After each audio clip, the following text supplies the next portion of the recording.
झूठ बोलना, साहस, छल कपट, मूर्खता, लोभ, अपवित्रता और निर्दयता ये स्त्रियों के स्वाभाविक दोष हैं। भोजन, उसे पचाने की शक्ति, रति शक्ति, सुंदर स्त्री, वैभव तथा दान देने का सामर्थ्य ये सब सुख किसी अर्थ तपस्या का फल नहीं होते। पूर्व जन्म में अखंड तपस्या से ही ऐसा सौभाग्य मिलता है। जिसका पुत्र आज्ञाकारी हो, पत्नी वेदों के मार्ग पर चलने वाली हो और जो अपने वैभव से संतुष्ट हो, उसके लिए स्वर्ग इसी धरती पर ही है। पुत्र वही है जो पिता का भक्त है, पिता वही है जो पालन पोषण करे, मित्र वही है जो विश्वास पात्र हो और पति वही है जो हृदय को आनंदित करे। पीठ पीछे काम बिगाड़ने वाले तथा सामने प्रिय वचन बोलने वाले ऐसे मित्र को मुंह पर दूध रखे हुए विष के घड़े के समान त्याग देना चाहिए। दुष्ट मित्र पर कभी भी विश्वास नहीं करना चाहिए और पूरी तरह से मित्र पर भी विश्वास नहीं करना चाहिए, क्योंकि कभी कुपित होने पर मित्र भी आपकी गुप्त बातों को सबको बता सकता है। मन में सोचे हुए कार्य को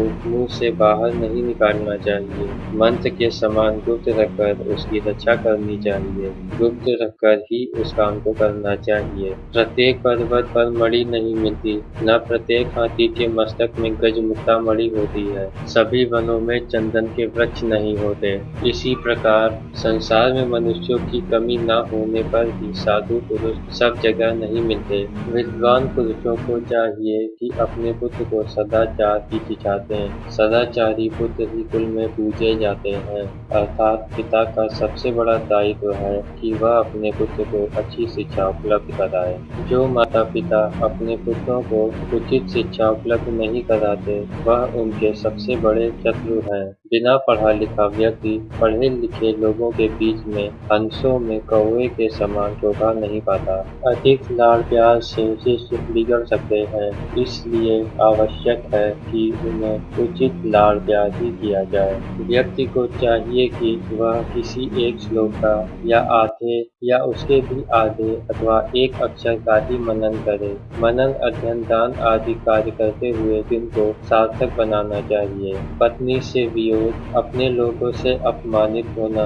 उधार न चुका पाना, दुष्ट राजा की सेवा करना, दरिद्रता और धूर्त लोगों की सभा, ये बातें बिना अग्नि के ही शरीर को जला देने वाली होती है। नदी के किनारे लगे हुए वृक्ष, दूसरे के घर में रहने वाली स्त्री और बिना मंत्रियों के राजा, ये सब शीघ्र ही नष्ट हो जाते हैं। ब्राह्मणों का बल विद्या है, राजा का बल सेना है, वैश्यों का बल धन है और सेवा शूद्रों का बल है। जिस प्रकार निर्धन हो जाने पर वैश्या पुरुष का त्याग कर देती है, पक्षी फलहीन वृक्ष का त्याग कर देते हैं, भोजन कर लेने के बाद अतिथि घर छोड़ देते हैं, उसी प्रकार प्रजा शक्तिहीन राजा का त्याग कर देती है।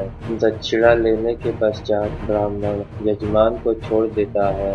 विद्या प्राप्त कर लेने पर शिष्य गुरु को छोड़ देता है और वन में आग लग जाने पर पशु पक्षी उस वन का त्याग कर देते हैं। दुष्ट व्यक्ति से मित्रता रखने वाला श्रेष्ठ व्यक्ति भी शीघ्र ही नष्ट हो जाता है, क्योंकि संगति का प्रभाव बिना पढ़े नहीं रहता।